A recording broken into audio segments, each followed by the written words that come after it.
It's recording, perfect. And thank you everybody for being here. We'll start as always with public comment. So at this time, anybody who is here from the public and would like to address the commission, they may do so. We will.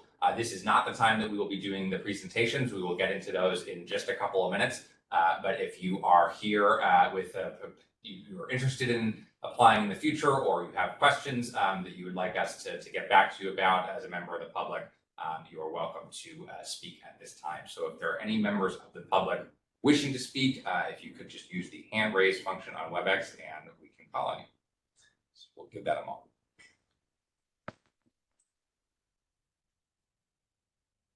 Right, not seeing any hands coming up.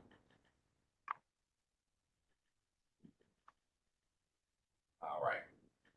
So if there are no public comments, we will close the public session and move right along to approval of minutes. We have minutes that hopefully all the members of the task force received for the June 22nd special meeting. Is there a motion to approve? So moved. Okay, thank you, Pam Steele. Is there a second? Second. Thank you. Any discussion? Hearing none, all those in favor, please say aye. Aye. Aye. All right, thank you. Minutes are adopted as written, and without further ado, we will get right into our presentation. So I want to say thank you very much to the applicants who are here. We have 5 different applicants who are presenting, and I will just go over the order real quick. We are starting with Mark Community Resources, followed by Community Health Center, followed by AM Heart Parenting Consulting, followed by Middletown United Fathers, followed by NHCPA Riverbend LLC. And what we are going to ask for the presenters, we'll have about 15 minutes for you to present. So if you have slides that you need to share, we can give you privileges and access to do that. If you do not, we've had a number that have just sort of walked through the narrative of their application. The time is yours to present in however you'd like to. We will have time for a couple of questions following the presentations, and then the committee will review the presentation as well as the application materials and look to take action in the course of the next few weeks and get back to you. So thank you for being here. Does anybody have any questions before we jump into the presentations, just about how the logistics and show is going to work? All right. Well, thank you. After we get to presentations, we have some old business to attend to, so we'll jump right in. And first, I'm going to turn it over to Mark Community Resources. If there's a spokesperson for that group, I will let you take it away. Thank you. It looks like Lori, and Lori will turn it over to you and let us know if you need to be able to share a screen. And you are muted still. Sorry about that. Yes, can I please share my screen? Yes, Greg, if you could make her presenter, that'd be great.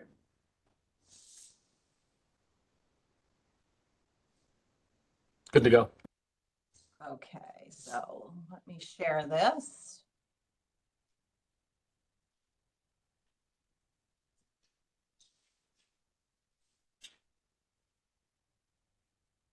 Can you see what I'm presenting?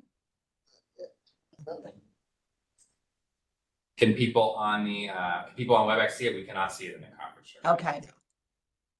No, it doesn't look like it. There we go. Okay, so let me just put this into. There we go. There we go. All right, so my camera's over here. I'm sorry. So I'm going to be going back and forth to you. All right.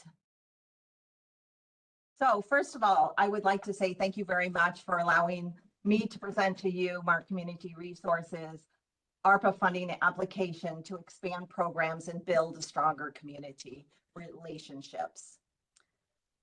Mark has been empowering people with intellectual and developmental disabilities since 1955, and we've helped them to make their own life choices and to fulfill their dreams. Our application focus is three-pronged. Firstly, to renovate our facility to better accommodate the needs of those we serve and of our community. Secondly, to expand our program spaces, including our employment services and our day services, and to improve our community space. The projects covered under this application include the renovation of our program spaces, the renovation of our bathrooms, paving and resurfacing our parking lot, repairing and added needed sidewalks, purchasing and installing a generator, and purchasing and installing 2 HVAC units. Why is this funding important to Mark? Well, it's important because it will allow for the program growth that we need and more efficient use of our program space. The first program that will be impacted by this funding is our employment program. So renovations will allow for us to provide more efficient and useful space that will help our individuals to learn the skills that they need to successfully transition into the work environment. So they'll have dedicated spaces to practice those skills that they need as they make that transition. And it will provide for a larger general program space that accommodates for all of our individuals. And we have 3 separate employment services here at Mark. The first is our Project Search, which is our partnership with Middlesex Health. The second is our group supported employment. And the third is our individual supported employment. The second program that this funding would impact is our day service program. And renovations would provide quieter and more private space for older adults and individuals requiring intensive services, such as those here on your screen. They have a special separate area within our building, and it can be very noisy. It's on a main hallway of egress to and from the building.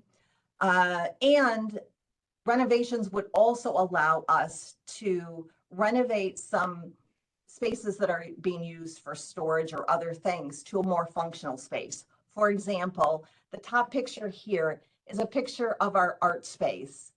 That art space is in the corner of one of our larger day service program spaces. And as you can see, it's walled in by a partial wall on one side and storage units on the other. And what you can't see is there's actually the door that comes from our main lobby into this space. And so it's noisy, it isn't efficient, and it doesn't have water. And you really need water with an art program. So we would renovate space in another part of our building where we could plumb in the water and then have a more beneficial and effective art program for our folks. We would also renovate our community space. So this top left picture is a picture of what we call our boardroom. And yes, we do have board meetings there, but we also do trainings, and the community does use this space. To get to this space, you have to either come in the front building, the front of the building, the entrance, and wiggle your way through these long hallways to get to this space.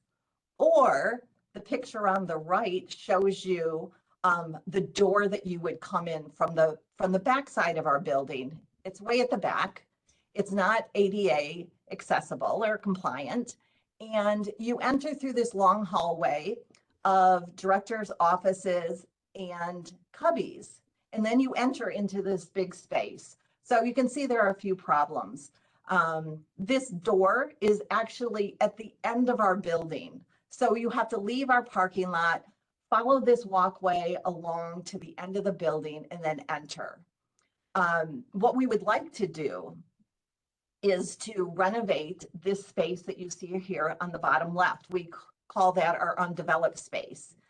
That has a more direct access from the front of the building, and it's adjacent to our bathrooms, our computer lab. It's near to our cafeterias, and actually has more privacy and would be a much better and effective community space. And I think it would actually be better for people who are coming here to have meetings, and we would be able to offer our space up to more community organizations and businesses who need a place to have a large meeting. Funding would also allow us to renovate decades-old multi-stall bathrooms. So this slide here on the right, you can see we have a picture from one of these two multi-stall bathrooms that we need to renovate. It is not ADA compliant, but the other two pictures show you one of our other renovated bathrooms. We have two multi-stall bathrooms that have yet to be renovated, and they're quite costly to do. The toilet seat is higher. We have handrails and touchless faucets. So it's much, much easier for the individuals in our program to be able to use the bathroom facilities and for our staff to be able to help them. So if we were able to renovate those two last bathrooms, not only would we be able to bring it up to current ADA standards, but we would also be able to address the ventilation, the poor plumbing, and the mold. This funding is also important to Mark because it will help us to resurface our parking lot and repair and install much needed sidewalks. This is a picture of our parking lot.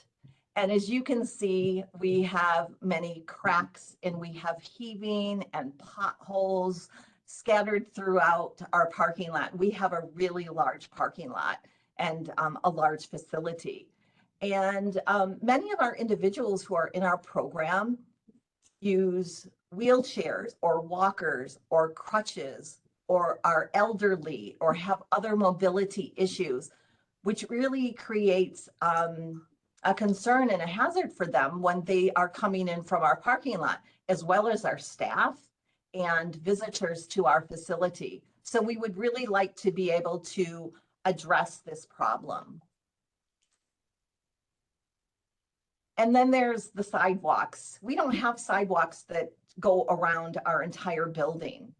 So this picture on the left shows you just one of the cracks in our sidewalks. It's quite large. It's been repaired before, and that substance that they used is actually contracting. So it's quite wide and it is quite deep, and it is very dangerous for our individuals when they are using the walkways. The second picture shows you that doorway that I was talking about before that people enter to get to our community space. And you can see it's not ADA compliant, and it's at the end of what we call the walkway to nowhere. What we would like to do is to be able to expand and extend our sidewalk down to the end of the building, around the corner. And these next pictures show all along the south side of our building. We would like to put a walkway in there and bring it around to the front south side of our building. That would mean that our entire building has a walkway around it. That also means that our individuals in our programs have a safer means of egress in case of an emergency. We practice emergency drills all the time, but they're required to, in order to get away from the building, to cross over parking lots. And that's dangerous when you have emergency vehicles coming in. Also, having a walkway around our entire building would allow for our individuals to get outside and utilize that space. It's very difficult. I don't know if any of you have ever tried to push a wheelchair through the grass that's uneven and bumpy, or had to help someone with a walker or crutches, or who is just unstable on their feet. But this would really mean it would have a big impact on our programs. It would also allow us to purchase a generator and 2 new HVAC units. Purchasing a generator would be a game changer for Mark. Why is that? Because many of our, well, I should say all of our bathrooms, many offices, and many of our program spaces are interior, as are our walkways, our hallways through the building. And when we lose power, and we have lost power, not once or twice, but quite a handful of times, it's very dangerous for us because although our emergency lighting is up to code, that lighting is low light. And as I said before, many of our people have mobility issues and get around with walkers and crutches and wheelchairs and are unstable on their feet. And in the low light, it's dangerous. A generator would also allow for us continuity of services because all of our infrastructure is in-house. Everything that we do, with the exception of our residential and our rec services, are under this roof. And if we had a generator, we could be used as an emergency shelter. We could allow individuals, our neighbors, to come in, charge their phones, use the bathrooms, warm up, cool down, whatever it was in an emergency. And those 2 new HVAC systems would allow us to bring the last 2 units of our system up from the 1980s to current date. And that way we would be able to continuously be able to ventilate and address the climate in our building. We do not have windows that open. So unless we have a good HVAC system, we can't ventilate our building. And any savings that we incur as a result of these last 2 units being upgraded and much more efficient would be invested in our programs. It would allow us to work towards building a stronger community and continuing to work towards a stronger community.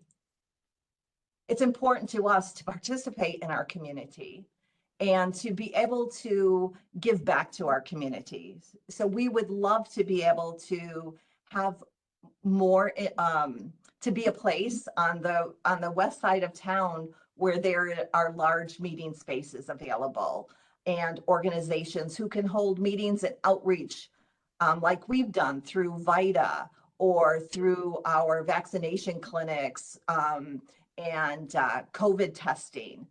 And many of our staff and our individuals participate in volunteerism in our community. And you can see that here. One of our individuals is participating in Project Thanksgiving, our Thanksgiving project here in Middletown. And the other is volunteering at an animal shelter. It's important for us to give back. As I said, we'd love to be able to serve as an emergency shelter or help out in a state of emergency, help our town. And currently we are talking with the Middletown Police Department to serve as a substation. The cost of all of this is $1,075,000. And this is how it's broken out. You can read the slide for yourself, but that is how it all adds up. So all of that said, I would like to thank you again for this opportunity to present this application and ask if anybody has any questions, and also say that I would be happy to provide this as an attachment, send it to someone so that the committee can have this PowerPoint presentation if you would like.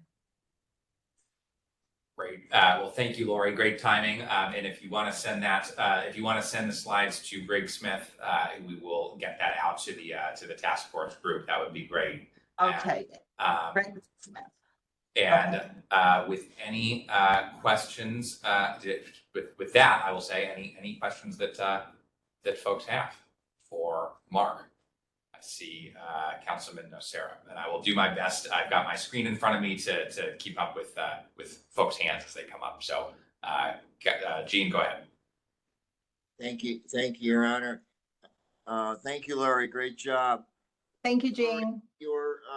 Your estimates for improvement. We're seeing a tremendous flux in pricing. Right. Due to inflation, and as we move out of the pandemic, it's pretty remarkable. So how solid are these numbers, or is this your best guess at this time? These numbers, I was just trying to get to that. I think, let me stop sharing my screen because I'm having a hard time getting back there. So These numbers are based off of our experience. We have a combination. So real work that we've done, and also we have had someone come in and give us some estimates on how much it would cost. Of course, it's hard for people to give real and true estimates because, as we all know, we're still living in a pandemic, and the supply chain issue and the cost of goods and services continues to fluctuate. So it is a combination of those two things.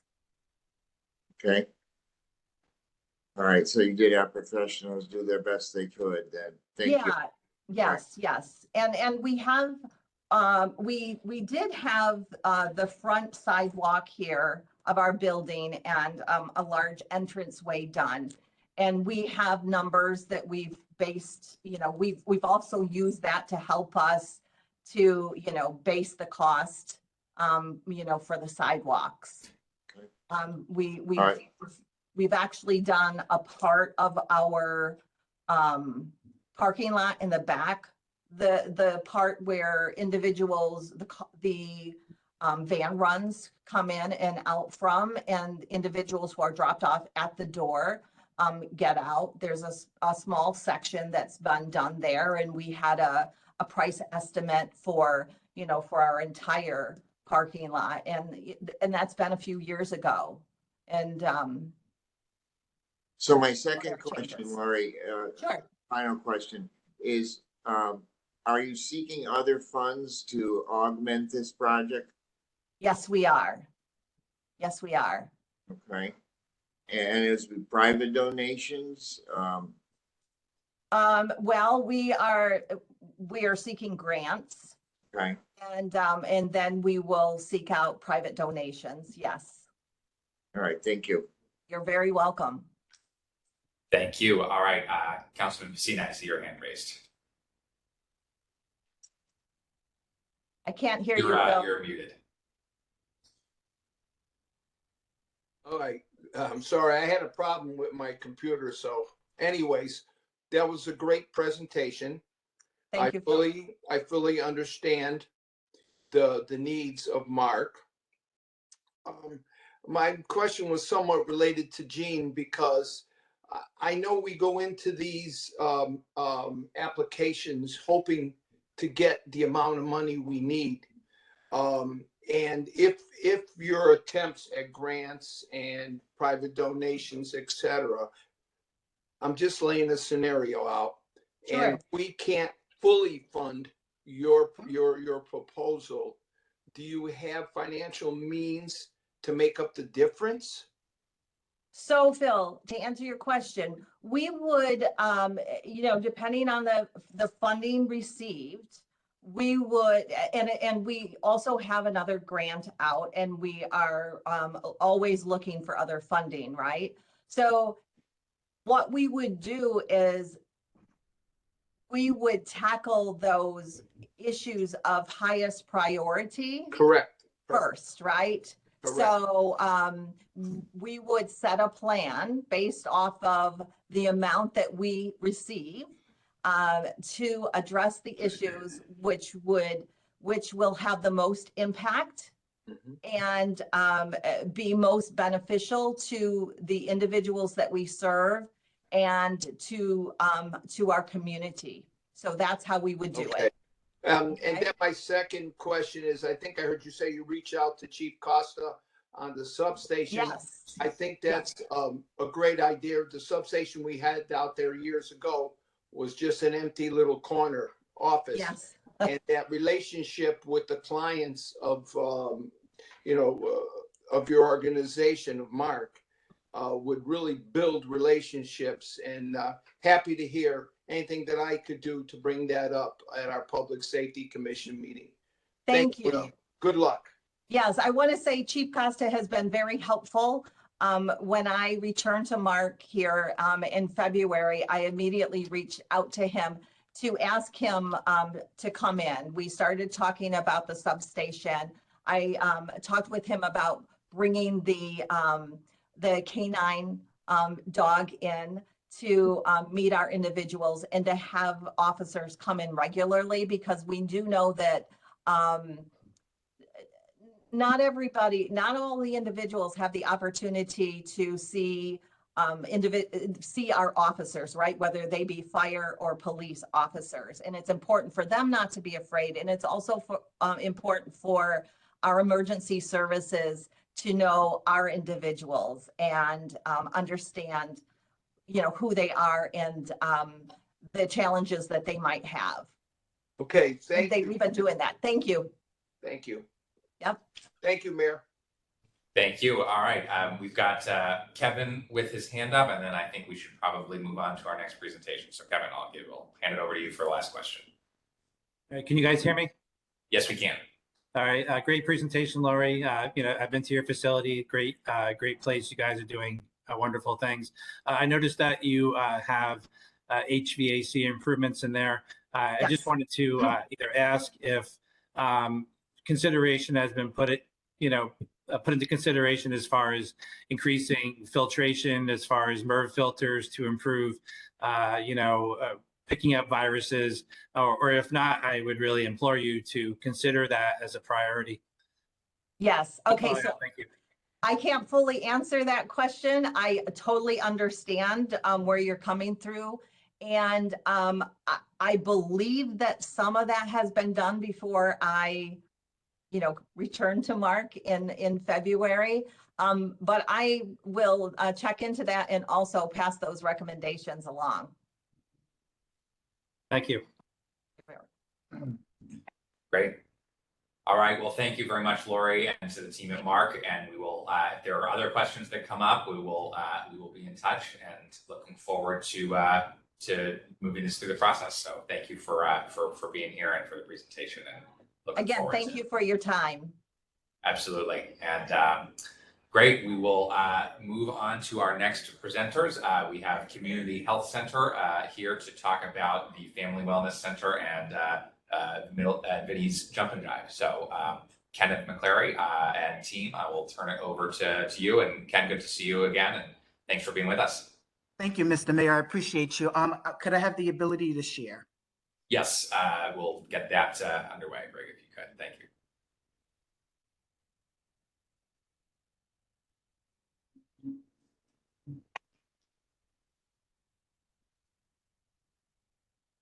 Can everyone see my presentation? Yes, we can. Perfect. So before we get started, I'd like to thank the mayor and the American Rescue Act Committee for your leadership in this process. I am Kenneth McClary, Deputy Regional Vice President for the Eastern Region for Community Health Center. And I'm joined today by Nat Holmes, the Community Wellness Program Specialist for the Family Wellness Center, and Vinny Jump and Jive. Before I turn it over to Nat, who will present the presentation, I'd like to share that CHC is a statewide federally qualified health center that serves over 100,000 persons annually at our 14 primary care practices throughout the state and a host of networks of domestic violence shelters and school-based health centers. Our mission has been consistent from our founding for over nearly 50 years, that healthcare is a right and not a privilege.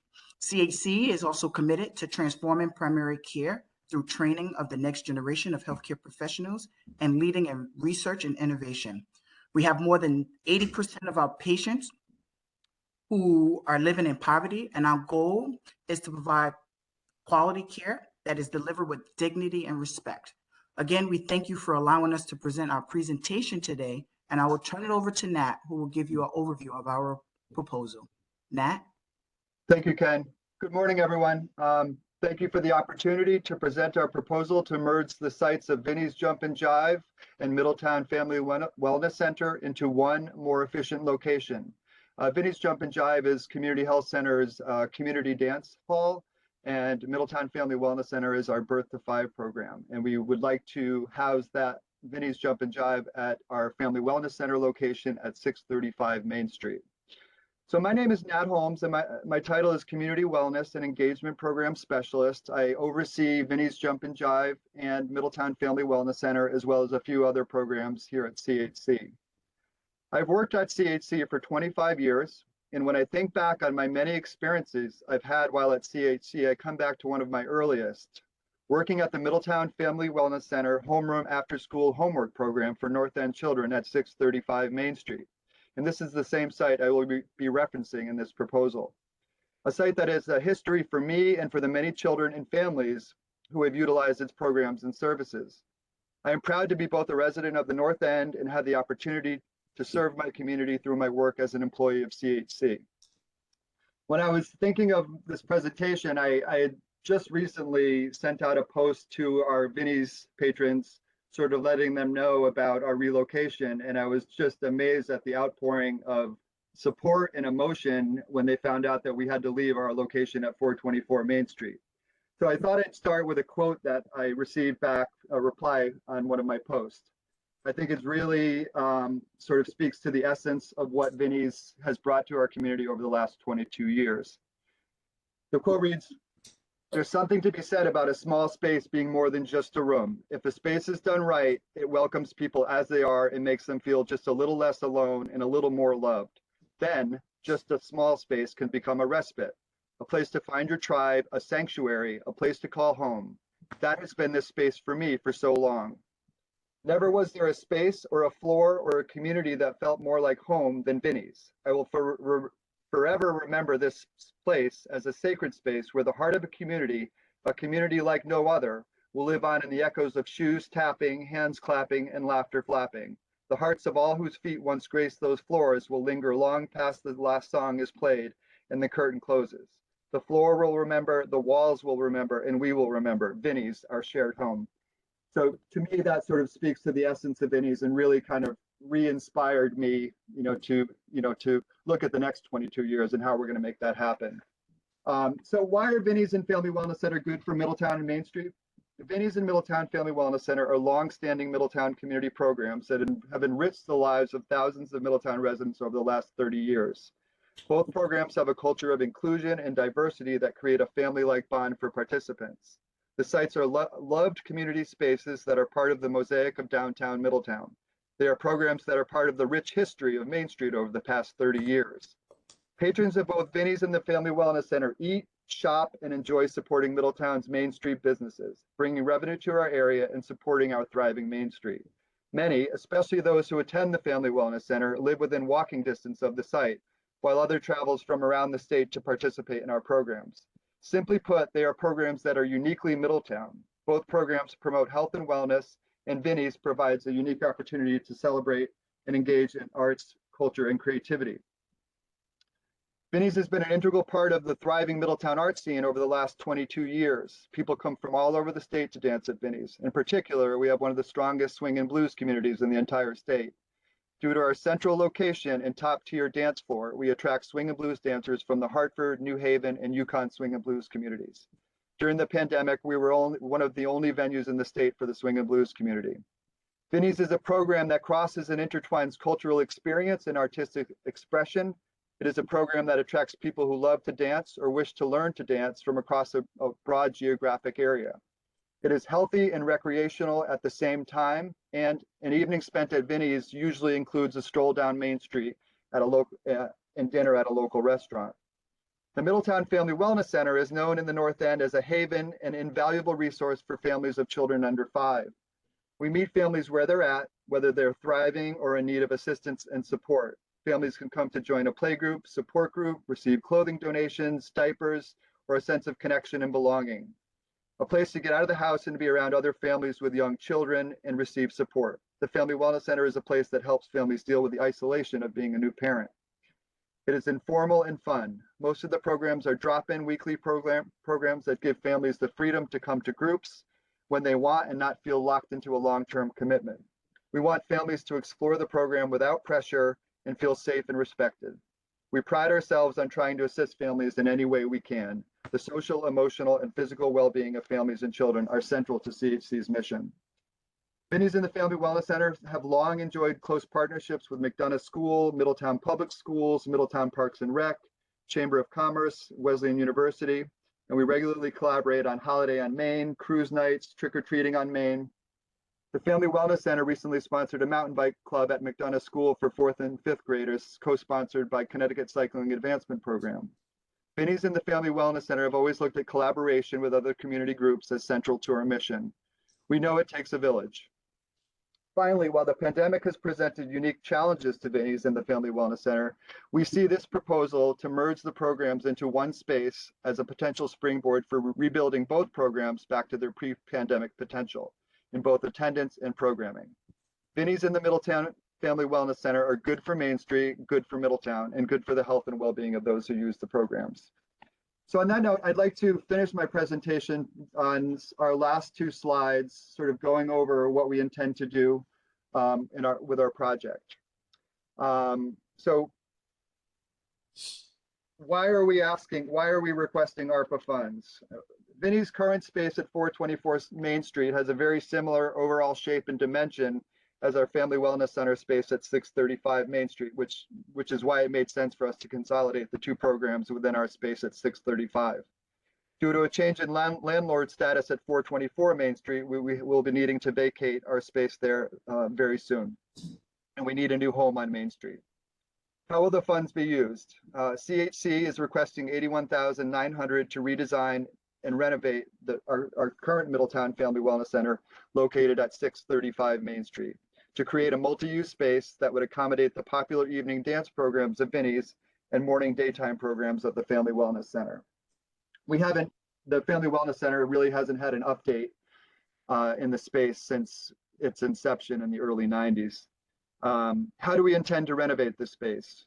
We intend to reconfigure the internal spaces, 3 separate rooms within the Family Wellness Center into one large room for evening dance programming and Family Wellness Center programming in the morning. The renovation will also include built-in bench seating, a wood dance floor, in addition to a new sound system, a small entrance area, and a kitchenette. We estimate that if the programs were housed in the same space, we would serve approximately 125 to 150 patrons a week and approximately 400 unduplicated individuals per year. It should be noted that Family Wellness Center, all the programs are free, and for Vinnie's, they're very low cost programming. So as I said before, the impact on Middletown and Main Street, both programs offer a variety of creative programs and classes that address the social, emotional, and physical needs of Middletown residents across the spectrum of age and socioeconomic range. Both programs attract people to Main Street, which boosts the local economy. So that's all I have, and we'd be glad to share our slideshow at the end. And if anyone has any questions, we'd love to answer. Thank you. All right, thank you very much, Nat and Ken, and we will jump right into questions. So I see, again, Councilman Nocera, we'll go to you first. And Kevin, I see your hand is still up. I don't know if that's from next time, or from last time, but Gene, over to you. Thank you, Your Honor. Nat, great presentation, great program, a long history of success in our community. I have to say, it's a very small ask, and I'm worried that you might not be asking for enough. Are you seeking other funds? Russell, do you mind addressing that? Sure. Hi, my name's Russell Hanson. I'm in the grants office here at Community Health Center. So much like Lori mentioned for the last grant, we are hoping to address this through these funds, but continue to look at other grants and private donations to help fund this work if we are partially funded or not funded through this opportunity. Okay. So my second question is, primarily the funds will be used to take three separate rooms and reconfigure them into one large room with benches and a small kitchenette. Have you drawn up a plan? Are these estimates based on people you worked with before providing the estimates? Yes, and I apologize. I didn't really go through the budget line by line. Yeah.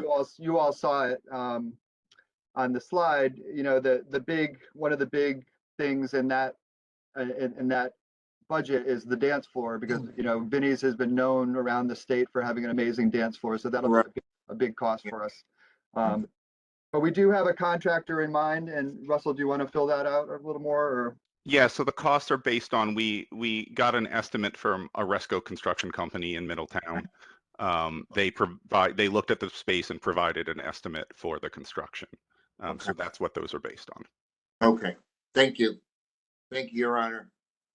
Thank you. Any other questions for CHC? Don't think I've seen any. All right. Well, thank you. And you've heard the process, and we really appreciate the time. So we will be in touch very soon. And thanks again for all that you're doing. Thank you. Thank you. Thank you. All right, moving right along in our agenda here, we will go next to AM Hart Parenting Consulting. Again, we'll do 15 minutes. If you need a screen share, just let us know, and Brig, if you could provide that. And I see Ava is here and may have some other team members, so I'll turn it over to you, and thanks for being with us. Thank you, Mayor. Actually, it's just me, no Great. other team member. And would it be okay if I share, I just want to share my flyer with you guys. I just want to pull it up on the screen if possible. We'll get that over to you.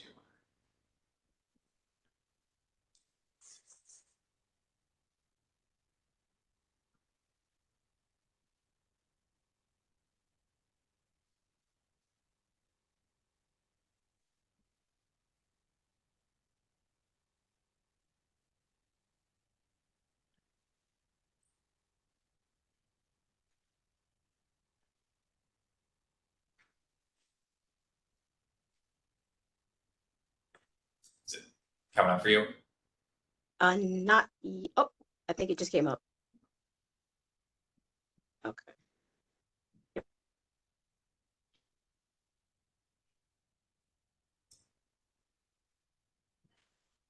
All right. Are you able to see that? Not yet. Not yet. Okay.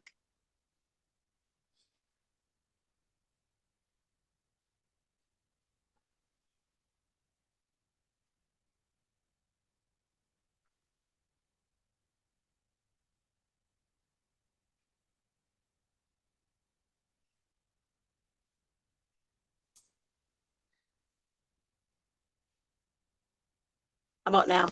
All right. Yes, there we go. Thank you. Okay.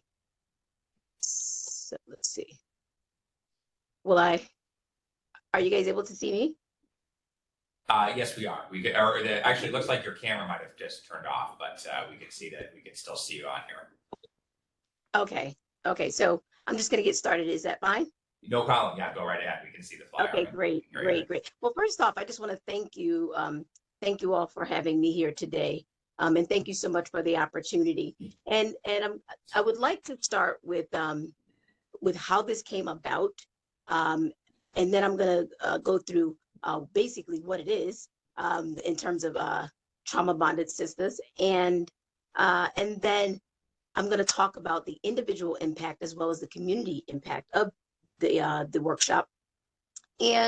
And lastly, I'd like to talk about the funds and how they're going to be used. And so starting with how this came about, the pandemic was hard on all of us.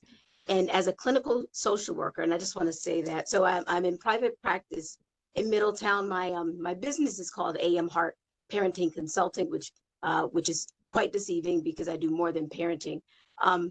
But I am a clinical therapist in Middletown on Newfield Street, and my focus is trauma-based therapy, particularly EMDR, which is an acronym for eye movement desensitization reprocessing. It's a treatment modality that's been used forever to help people recover from trauma. And so the way it came about was, to be perfectly honest, I found myself struggling because of all of the challenges and because of the weight of all of the new clients that I was getting that were all experiencing complex trauma, meaning they had challenges from childhood as well as challenges related to the pandemic. And so I tried to refer some folks out. And what I was finding is that there weren't very many providers of color in this area that were trained with this particular type of training. And so I developed a workshop in order for me to see multiple people at once. And so this workshop is called, as you can see, Trauma Bonded Sisters. And the function of Trauma Bonded Sisters is really to help women, Black women in the community. And when I say community, I mean the community at large, because we've had people from all over Connecticut join: Stamford, New Haven, Meriden, Rocky Hills. So it's not just Middlesex County or Middletown. And so in the beginning of Trauma Bonded Sisters, the focus is on speaking with the women about the historical context of mental health and how Black women have been treated by the mental health system, treated or not treated by the mental health system throughout the years. And our primary goal was to define what is trauma bonding as it pertains to Black women, because, you know, it's a term that's often used, but at times it's really unclear to people as to what it is. And so we define what trauma bonding is and how people often relate to one another based on traumatic events. And we've all been through COVID together. So we all had that one experience together. But Black women often tend to be the caregivers within their family systems and at other domains of life. And so what I learned is that people weren't taking care of themselves. Black women particularly just were not able to take care of themselves. We were exposed to, the news, the media, all the negative images, all the violence within the community, within the country. And it was really just beginning to weigh on folks. And so what in my practice, I started to notice that women were in more need of psychotropic medications, such as antidepressants, because depression is certainly on the rise. And so to meet that need, I created this workshop so that I can see multiple people at once. And there's a two-prong approach here. And so I've offered 15 CECs through the NASW in order to entice Black women who are social workers to attend the training so that they will be able to then spread the word, also become trained EMDR therapists and be out there in the community to do this work as well. So it's really building capacity as well. And so we also talk about the impact of race-based stressors, and not just race-based stressors in general, but race-based stressors tend to be a commonality for people of color, and particularly Black women. We explore the effective treatment modalities. I mentioned EMDR. There are, of course, more treatment modalities to address trauma. And during our 3-day workshop, which is what it is, we actually, I actually administer a treatment modality. And so during the 3 days, we're able to come together in a space and basically fellowship. I have an outline. Our first presenter for the workshop is an executive producer for NBC, and she's a Black woman. Actually, in all of our guest speakers and presenters are Black, mainly Black women. And she talks about the media and how Black women are perceived in the media, but she also has the expertise within the field, so she can speak more to what it's like to be behind the scenes as a Black woman in media, and the types of images that she's required to expose the world to, and the things that she's able to tease out in a way to be sensitive to the needs of the Black community. And so we also have a guest speaker, and so all of our guest speakers receive stipends. So our next guest speaker is a testimonial. She's a woman who's had, and I try not to use the same person because I don't want to wear them out. You know, this is something that I hope is going to be ongoing. So I'm always engaging other women in media, other people that can provide testimonials, and musicians. And I'll talk more about that in a second. And so our testimonial, the person who provides that is someone who's been through EMDR, who's also experienced complex trauma, and can relate to the women in the group. Typically, there's about 13 women in the group. I try to keep it small because it's a mental health initiative, and I'm actually providing a therapy. And so in order for me to manage people's needs, I keep it small, and I also have a social worker assisting me, a master's level social worker assistant. And so the other guest speaker is, I mentioned, a musician, and what she does is, and so we talk about EMDR and how music, how it regenerates positive neural networks, because when we experience so many negative things and traumatic events, we start to, they say, use it or lose it. Our positive neural networks start to die off. And with music and with nurturing food and with company and coming together to fellowship, we start to regenerate the positive neural networks. And so let's see, where are we? And so let's talk a little bit about the impact. So I've facilitated two sessions, and my next session is coming up this week on Friday. The first two sessions I facilitated out in the community at the Colvin House. It was amazing space, but it got to be a lot because I was carrying boxes of, tablecloths and decorations and things, and so it just got to be a real lot for me. And so I started looking for space, which I was able to secure, and I'll speak more about that when we discuss funding. So in terms of impact, what I've seen is, since the first couple of sessions, we've seen individuals having positive outcomes on the Schwartz outcome scale, and that scale is looking for depressive symptoms, anxiety. It's looking for quality of life and how people perceive themselves. And so we've seen improvement from the pre to the post survey. Also the evaluations. So during the evaluations, I evaluate my objectives to basically determine if we met our goals. And every single, since inception, every single person were able to identify all the objectives, and we fully met each one of them. So here's where it gets a little complicated. I'm going to try to explain something to you guys around negative cognitions. So when we all as humans have negative events or traumatic events, we tend to develop a negative belief about ourselves. And so during the session, I have each participant identify a negative belief that they have about themselves as it pertains to one, what I call low-level traumatic event.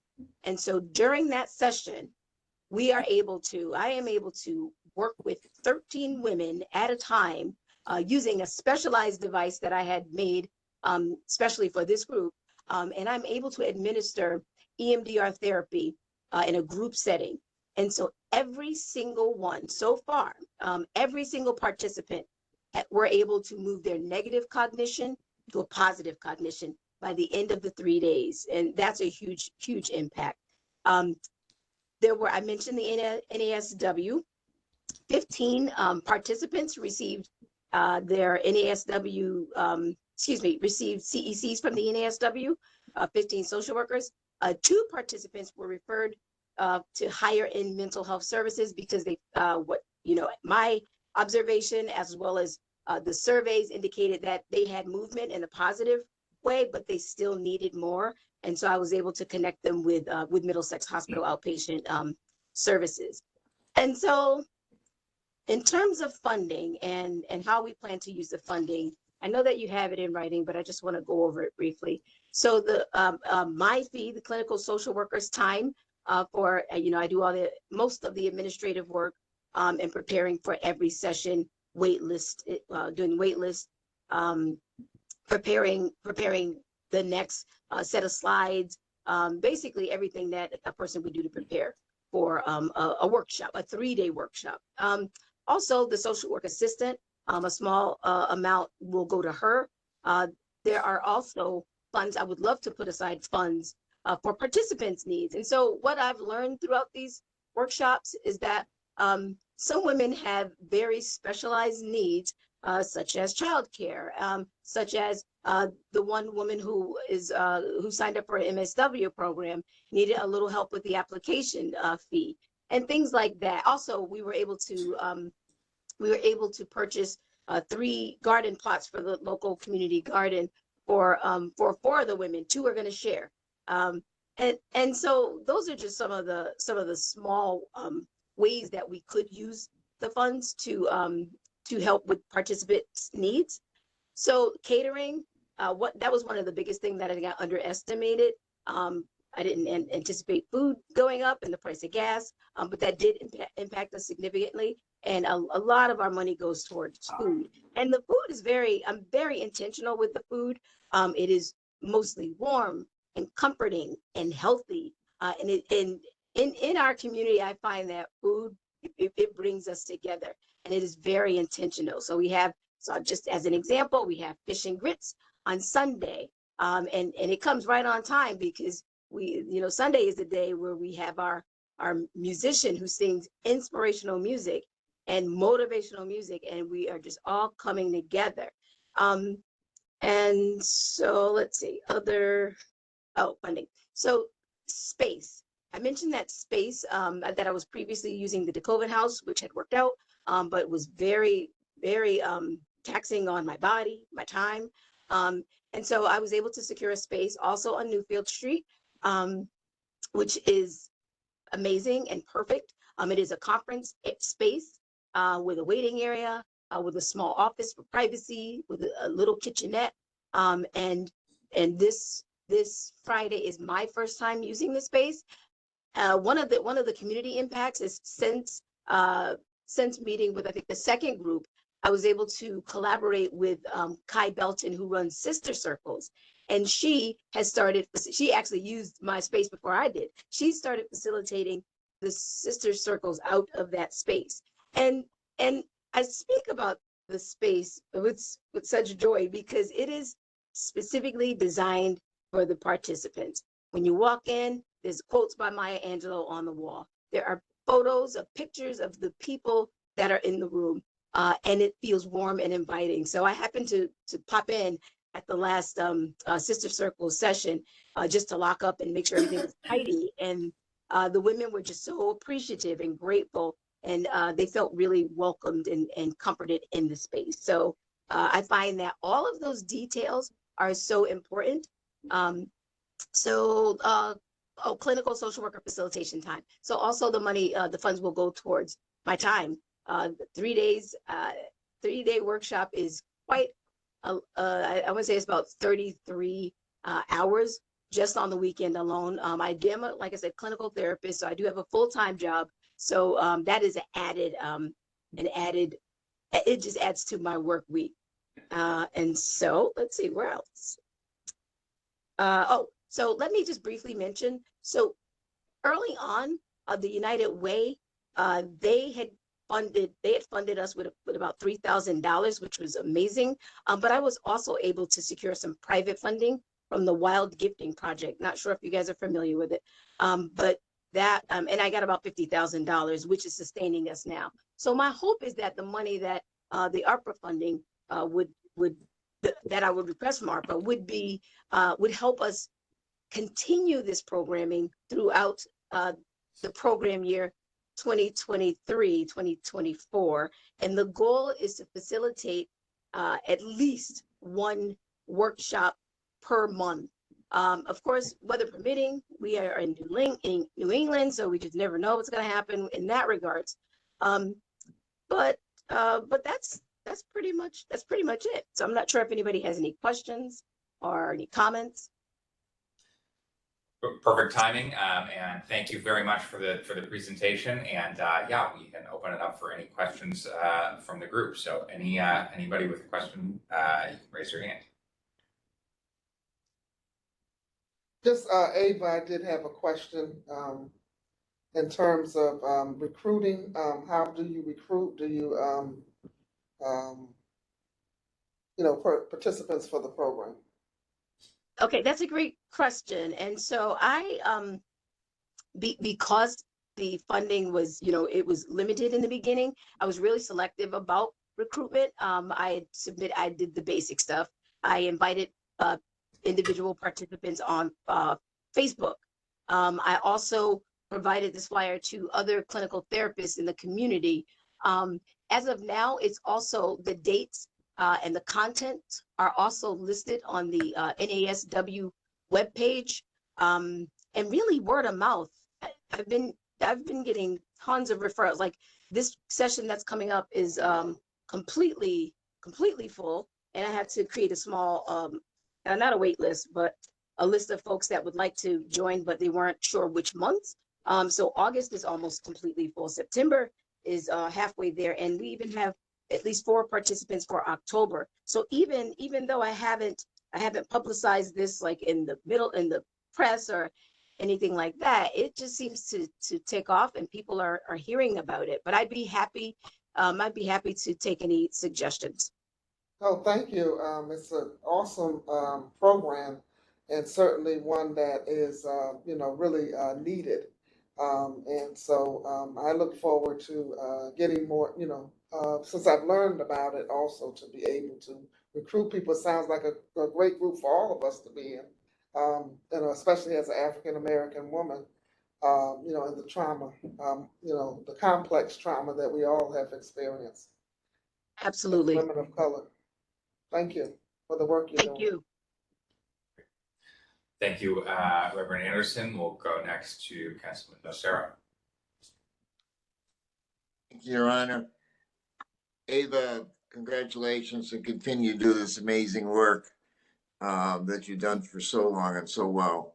I'm going to go right to the heart of my question is your total ask and in this ask, are you supplementing the registration fee for individuals that need help? Thank you. That's a great question, Jean. Yes, this is free. So the program is completely free. Plus we are, and like I said, this is a 3-day workshop. So we're feeding people breakfast, lunch, and dinner for 3 days. And the NASW CECs are also free. Okay. So this is so what is the ask? The ask is for 50,000. 50,000, and it's for the supplies and the organization behind the presentation. Right. So supplies, time, food, space, all help. that. Okay. Yep. All right. Thank you. Thank you. All right, I see Phil has a question, and then we should probably move on to our next presentation. So we'll go to Phil for our last question. Councilman. Thank you, Ava, for that great presentation. There's surely a need. We've all seen it, especially in the policing career, how they need to be addressed, the trauma that not only the Black women, see and are part of, tragically, but women in general. But my question is this, Ava. If you get to 50,000, you feel comfortable enough that it will last through years 2023 and 24, with everything rising, cost of living and so forth? I do. I feel comfortable. For one, there are some, my business, AM Heart, has actually contributed to like the space. And so I'm not fully, the Wild Gifting Project isn't fully funding the space. And so I'm able to do that because I'm committed to it. So yeah, I do believe that it will be sustainable. Okay, and the space that you're utilizing on Newfield Street,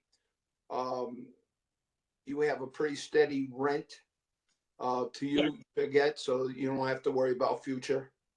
Yes, great question. And that was, you know what, you hit the nail on the head, Phil, because even with the DeCoven house, there were some days that they couldn't, they couldn't accommodate us. And I was like carrying stuff from one room to the other room.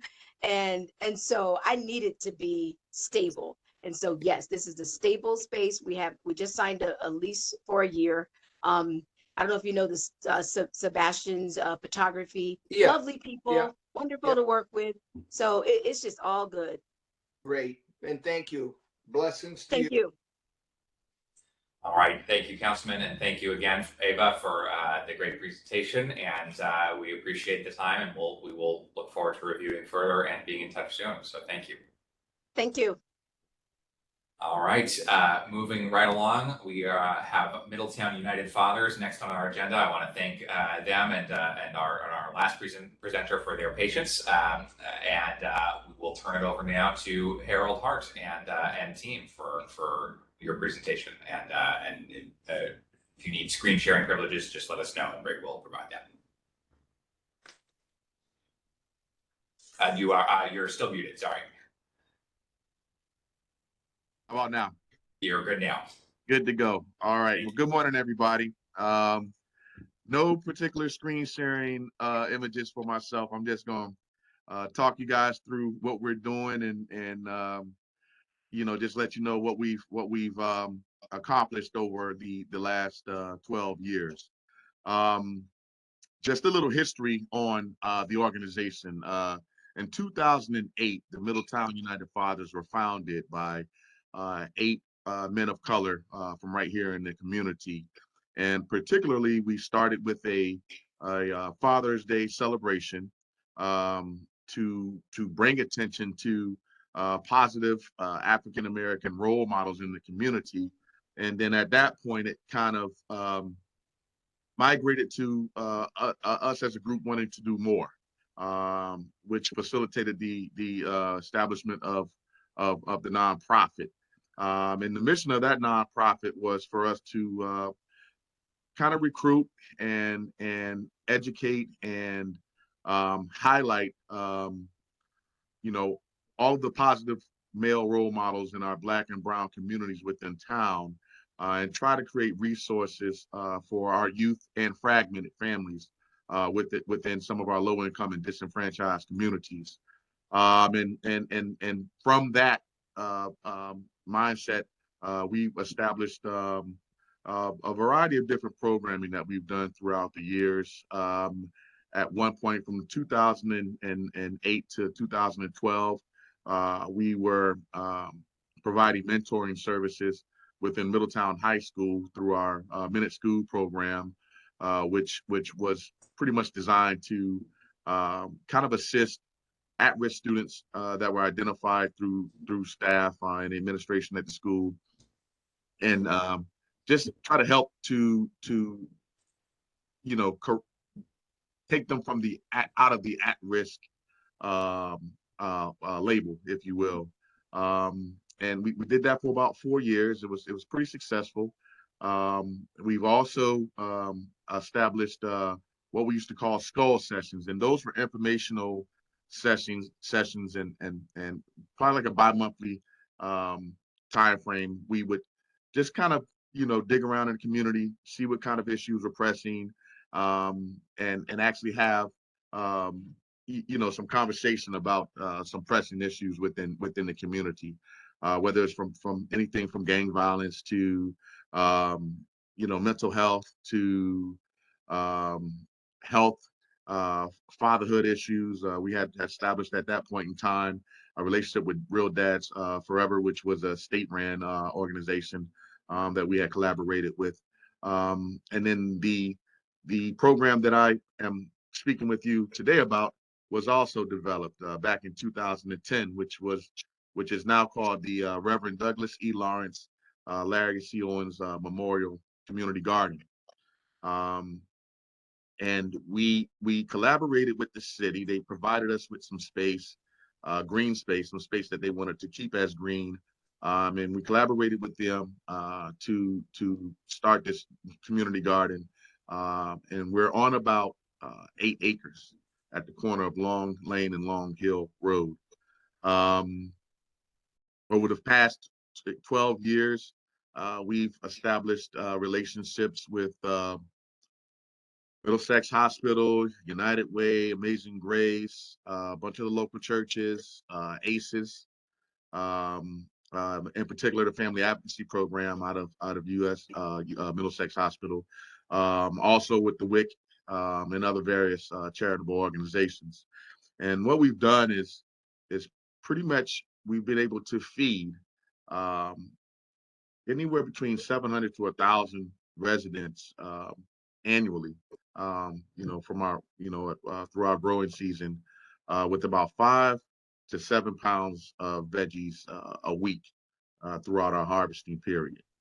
And this has pretty much been sustained by private donation, a lot of it out of the pocket of my wife and myself. We carried it for quite a while. But we've also had some contributions from, again, some of the organizations that we're working with, such as the United Way, Middlesex Hospital, ACEs, and other programs that have gotten involved. So we're at a point now where we're considering the times that we're in, especially with the way our economic situation is and the price of food, price of good food, healthy food. A lot of our families are not able to afford to be able to eat healthy.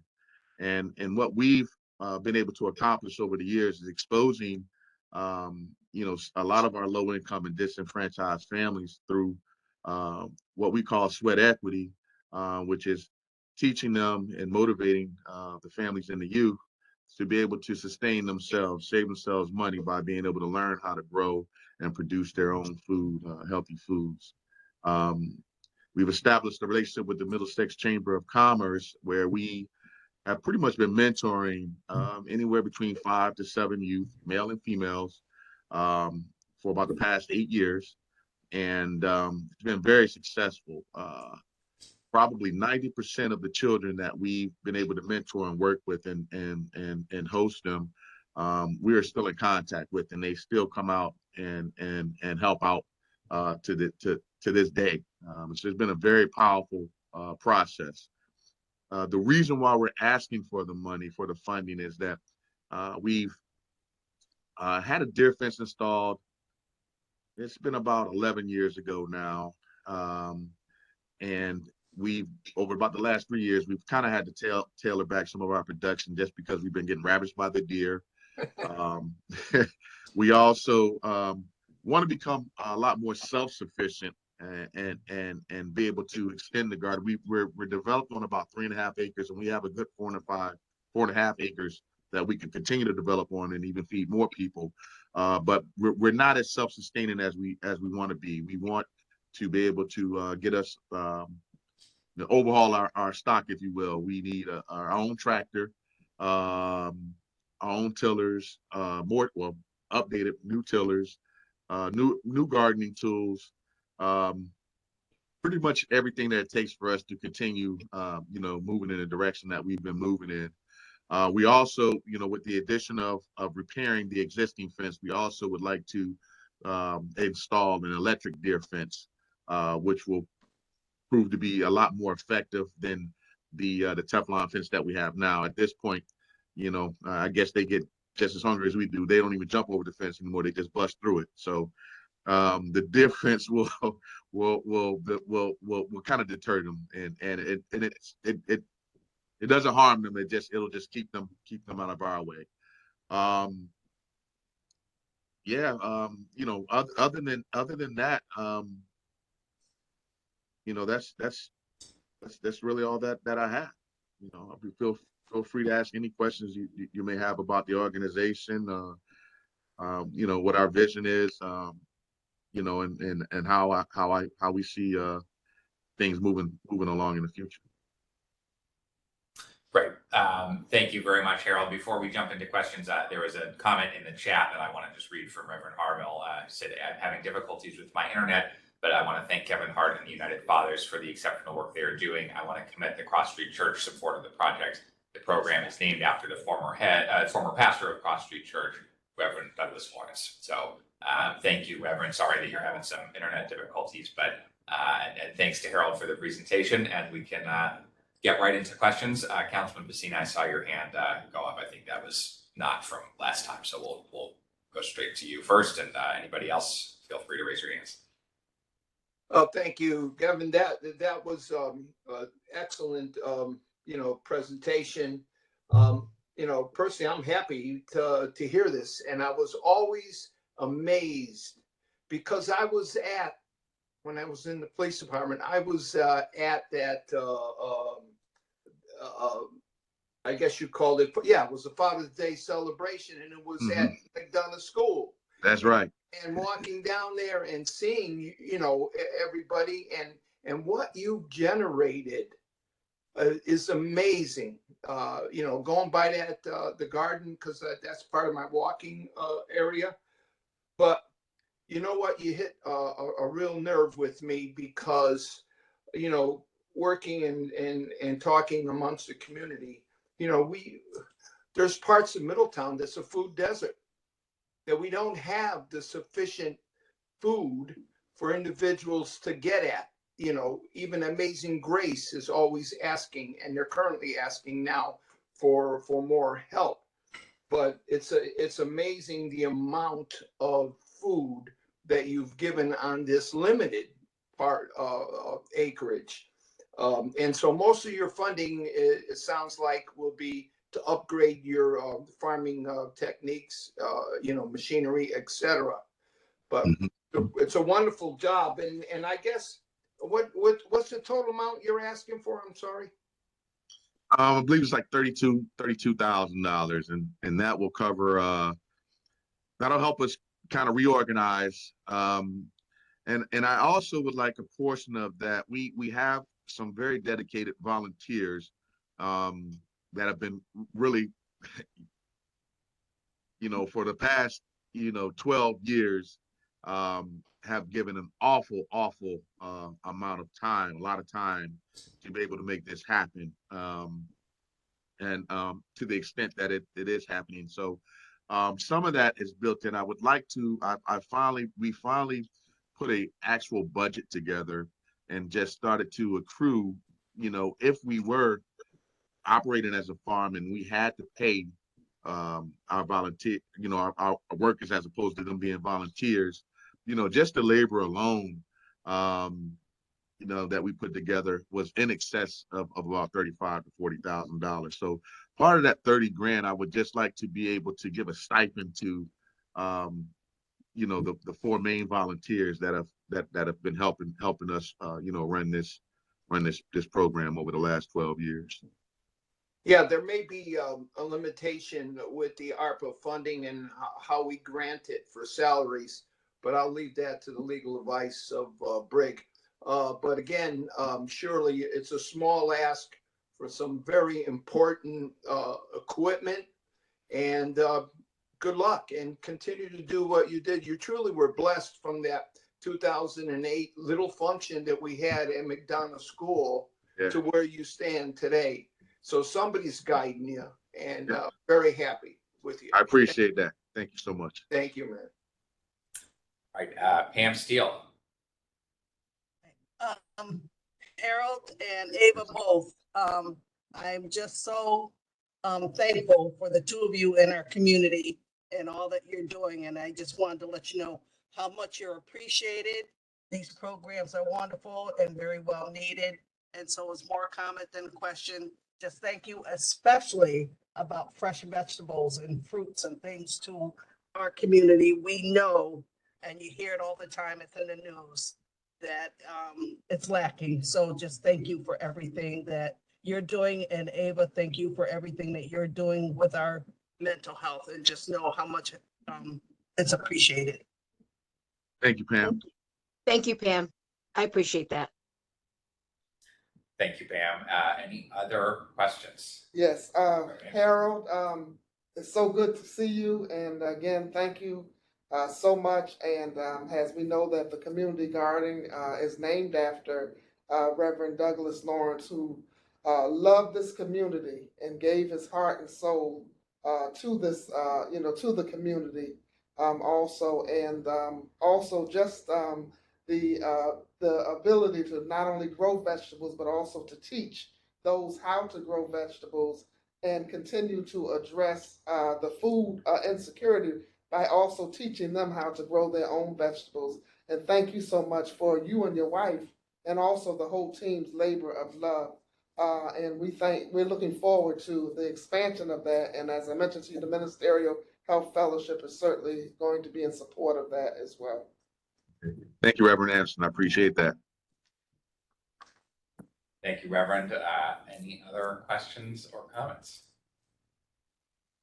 All right. Well, thank you again, Harold. Thank you, everybody. And we look forward to being in touch soon and talking more. All right. Thank you for having me. Thanks a lot. All right. Thanks, everybody. Last but not least is NHCPA Riverbend. And thank you again for your patience. I think we heard earlier that we had Keith on calling in. So I don't know if there are other team members here for that presentation, but looks like Bobby's got some info. So I'll turn it over to Bobby and on the city side for an update. You are, we can't hear you. Okay.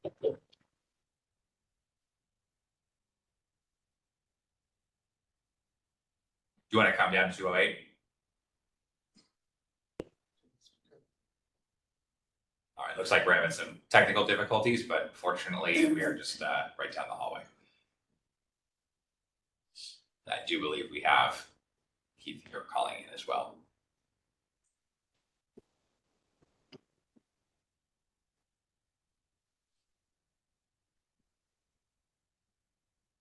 Thanks for your patience, everyone. Standing by.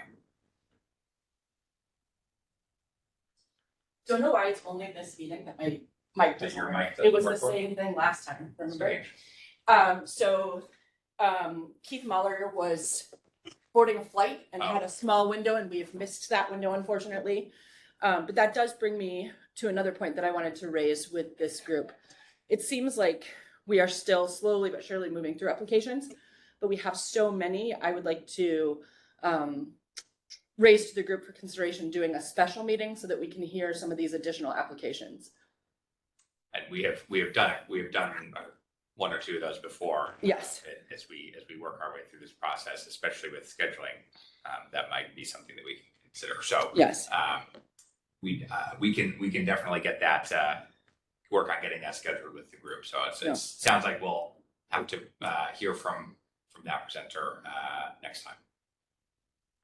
Mayor, With them. if I may. Yes. These applications have come in prior to and up to the due date? Correct. Yes. Yes. These are Okay. all the applications that we are hearing and that we will hear are ones that were submitted prior to the June 13th deadline. And Brig, how many do we have roughly? I don't mean to put you on the spot. How many roughly do we have that have not presented yet? Give me 1 minute.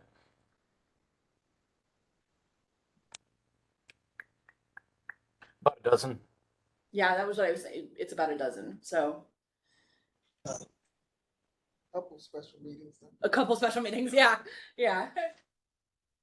All right. Well, we will work on getting that scheduled because I do think that it would be prudent, and I appreciate everybody's hard work on getting these through and the process that we are taking. So why don't we use the time that we have to move on with discussion of pending applications. We have 5 of those to discuss, and we'll keep it moving. So sorry that we missed one of these presentations, but we'll make sure that we get that scheduled. And Greg, can I turn it over to you for discussion of pending applications? We have, again, 339 Main Street, I think is the first one, and we can take action if the task force is prepared for that to move these forward to the council, at least some of them, I believe. So, Greg, over to you, and thank you. Sure. All right. And I will share the rubric that we have been using throughout. And so you can see the results of the working group's deliberations on it and their recommendation to the task force.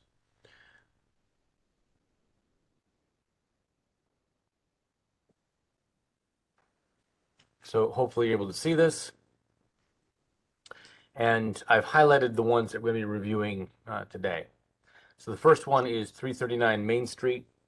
And you'll recall you should have the application in your packet, but the description is that they'll redesign and reconstruct the interior of basically the Bob's building to facilitate the use of the premises for local businesses and individuals looking to live or work in downtown Middletown. The planned multi-million-dollar renovation and rehab of the 45,000 square foot mixed-use property will include commercial or retail space, apartments on the first floor, office, lounge, gym, and a movie theater on the lower level, and 48 new residential apartment units on the first, second, and third floor of the building. So the amount requested was $850,000, as you can see. The working group evaluated, and in terms of the number of people impacted, they viewed it as sort of middle of the range. They assigned a 5 to that. The urgency of the project, again, a 5. I think part of the rationale was that they, although housing is certainly an important thing to have, the housing that they're looking for and that the location of it right on Main Street is not as urgent as other housing needs in the city. Readiness to proceed, they felt was fairly ready. I mean, they've acquired the building. They've started to do some asbestos remediation. So I think that the readiness is clearly there. The working group felt the same. Budget and funding, they felt comfortable with. Obviously, there's funding in place to acquire the building, to do some of the asbestos remediation, and to do the preliminary work to actually develop it. Project and agency feasibility, again, they thought since the project was largely underway, it was, it scored very well for that. Now that said, and we've said all along that the scores are not, it's not the Olympics. So it's not like you get, an excellent grade from 2 of the 3 countries and the East German judge gives you a 1 and suddenly you're a silver medalist. It's a tool to come to a qualitative determination as to what makes most sense. And in this case, for a number of reasons, the working group felt that this is just not the best use of ARPA funding. And as a result, they recommended that there not be any funding at all. So the recommendation from the working group is the task force recommended the council 0 funding out of ARPA for this project. So, there's folks here who were part of those conversations at the task force level, and there might be questions that people have, but are there any discussion on that or a motion to move that recommendation forward? I'll move that we move the working group's recommendation forward. I'll second that, Councilman Pacina. All right. Any discussion on that? All right. Don't think I see any. All those in favor, please so signify by saying aye. Aye. Aye. Aye. Opposed? Abstaining? Right, sounds like that passes unanimously. And thank you, everybody. I know that there are increasingly going to be some tough, difficult decisions that we'll have to make about good projects, but we're going to be doing that through the lens of trying to get the projects done and trying to fund the ones that where the funding will make the most difference in the outcome, and of course the criteria that the rubric reflects. So thank you, everybody, and we'll continue to work with that developer as we move that project forward. Next up, we have a community health center, a peer-to-peer Hope Squad, I believe. So Greg, back over to you. Yes, sir. All right, so this was to target the increase in mental health needs among Middletown youth and students, and it'd be a multi-pronged approach to building a network of peer counselors. The ask was for $249, $445, and 50 cents.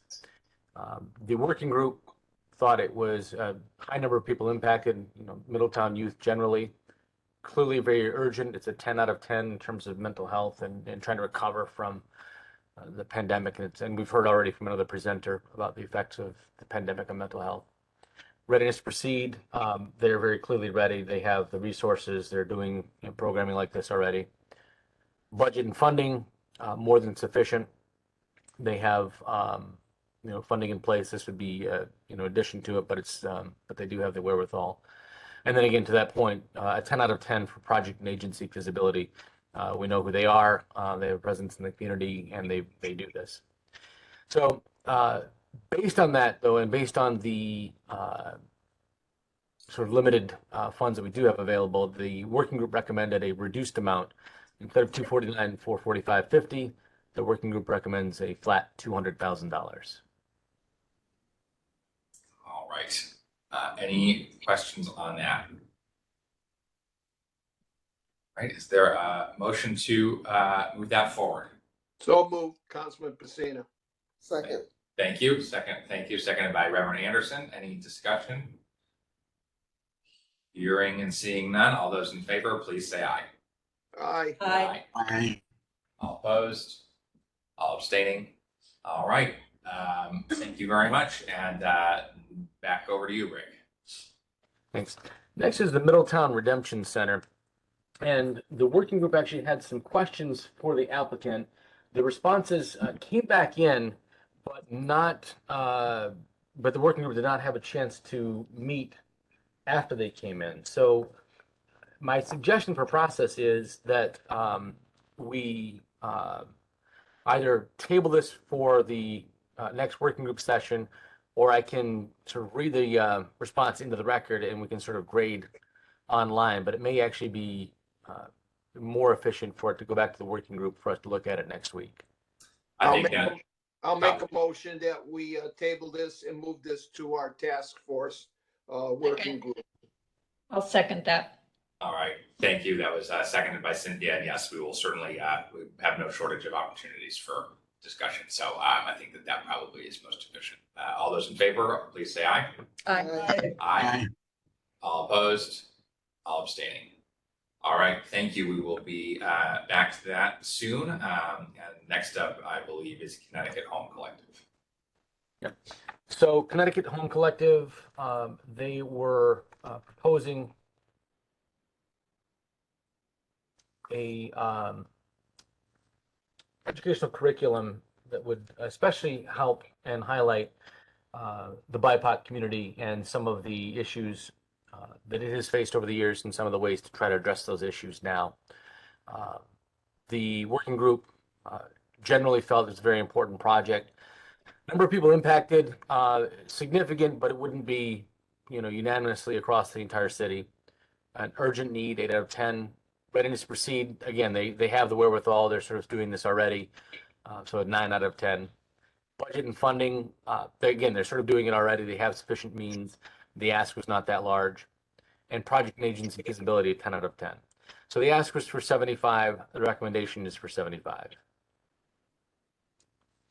Any questions on that?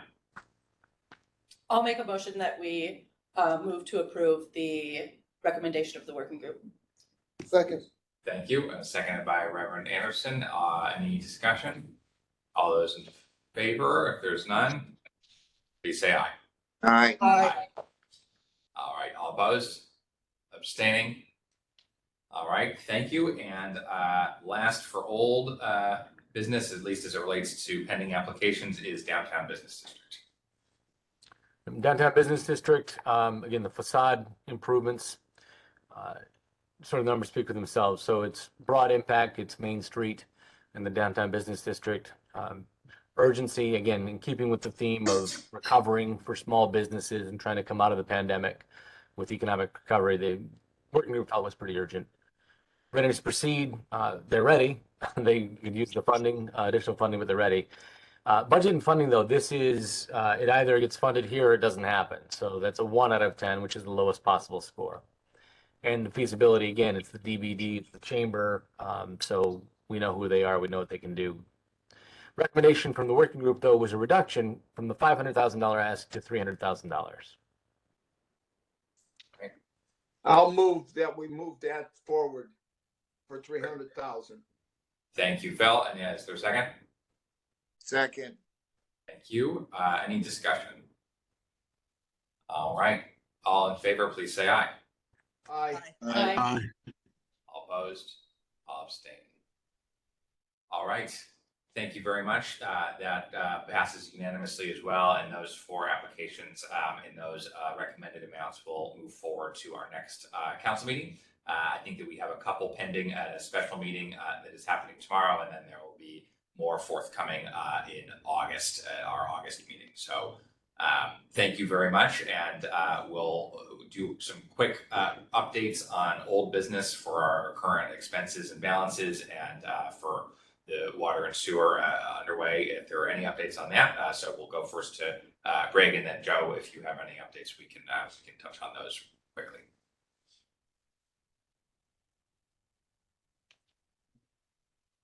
Good afternoon, All everyone. right, so pending council approval of the task force's recommendations, we're looking at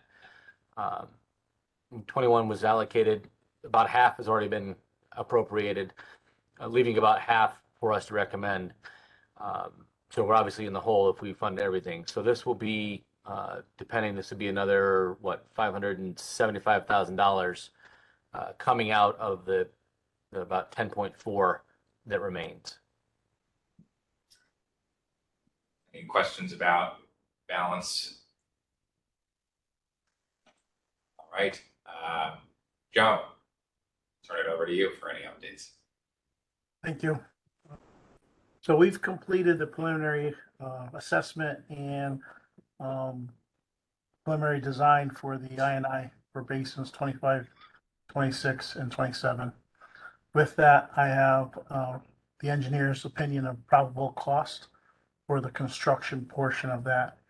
That's something that looking to do with the mayor's approval for the November referendum. Other than that, there really isn't an update on the public works portion of Saybrook Road. I know that they had a problem with getting easements and right of entry, so that water work is kind of on hold until we get the approvals from the DOT and Public Works. We are looking at getting a proposal for an engineering services for some water main replacement work. The first priority was Oak Ridge and Greenwood or Greenview, out in the Westlake area, looking at getting a professional services so we can do preliminary design and then get estimate for costs and go out to bid. So we're looking at using a consultant right here in Portland. They gave us a proposal. I'll have to meet with the mayor and Carl, and we'll move forward with a professional service agreement so we can get that started. And that'll take care of some of the water work that we have and the funding that we were approved for. Yeah, the big thing would be getting the construction money for the I&I work. We haven't had any major rain events lately, so that's good news. And we've been addressing it as we can internally with our own staff, going out and doing inspections of easements and clearing and opening manholes and looking for where the infiltration may be coming from. But we have the consultant doing, those specific basins, and we're trying to work outside of the consultant's area. That's all I have. Great. All right, thank you, Joe. And I will just add, as we work to get the funding out to these applicants that have been approved, there will be occasion, I'm sure, for presentations and just updates on how those projects are starting. To the extent that this group will continue to meet, we will make sure that those get scheduled, and I will just update everybody. I think that most folks know this, but Brig and staff are working on a proposal to bring in a professional consultant who will, most municipalities and states are doing this to make sure that we have a second set of eyes on the agreements that will be made between the city and the task force and the recipients of the funding, to check for eligibility of all expenses, to make sure that there are protections in place for all parties. And so that is underway, and we will have hopefully somebody coming in and starting in the course of the next month or two, and that will allow us to make sure that the funds are getting out appropriately. So as there are updates for projects beyond water and sewer, I just want folks to know that we will be providing those once they're available. So thank you, Joe, for continuing to keep us posted, and we'll continue to move through those challenges and projects. At this time, I'll just say thank you, everybody, again for Your your Honor, time. if I could Your- just any- have Greg, a question. I'm just, want to make sure that our agenda for the council meeting tomorrow is correct. Because I'm looking at it right now and I see we have, the non-approval of 339, and we have, but we're approving Cross Street's additional 600,000 tomorrow. That was Correct. voted on in this committee.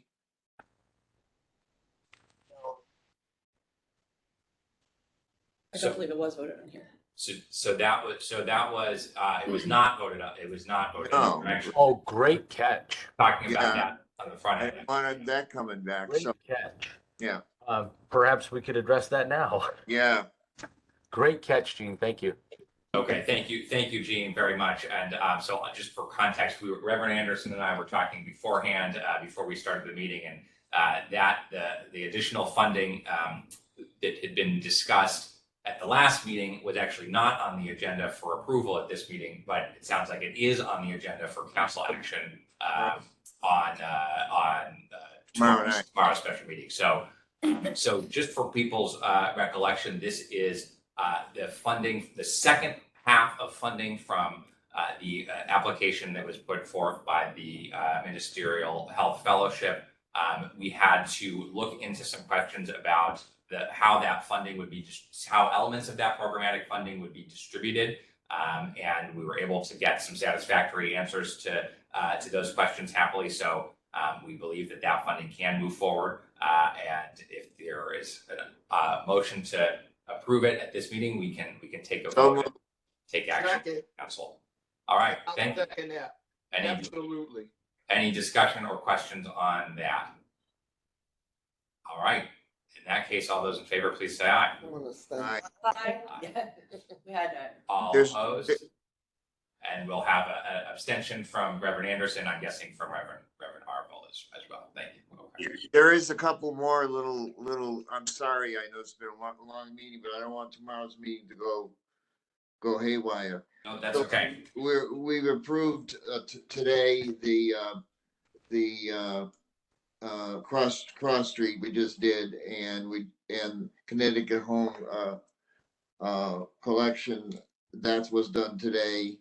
And Community Health Center for the peer counseling is on the agenda, but Jimmy's Jump and Jive and Wellness Center is not on the agenda. It should have, because it was approved today. Yeah. It was presented just today. Presented today, not approved. But it was discussed at the working group. We didn't have the presentations yet, so we couldn't support it. All right, okay, got it. Okay. Mayor, I have a question. Yes. Gene, you all through? Let me see. Go ahead, buddy.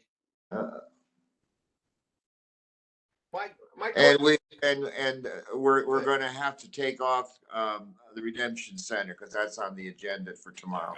Yes. Yeah. Okay. Yeah. My question is just a little simple, but on these 6 resolutions, well, now it'll be 5 resolutions. Right. We'll be reviewing. There's blanks for the financial fiscal impact.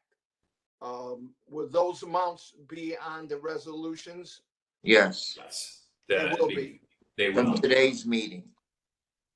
Now And that they've been finalized, they will be reflected in the resolution. Yes. all right, so we'll have updated copies. Yes. Have mine here. Okay, thank you, Mayor. Thank you, Gene. Thank you, Brig, as always. Thank you all. Any other business for the good of the order?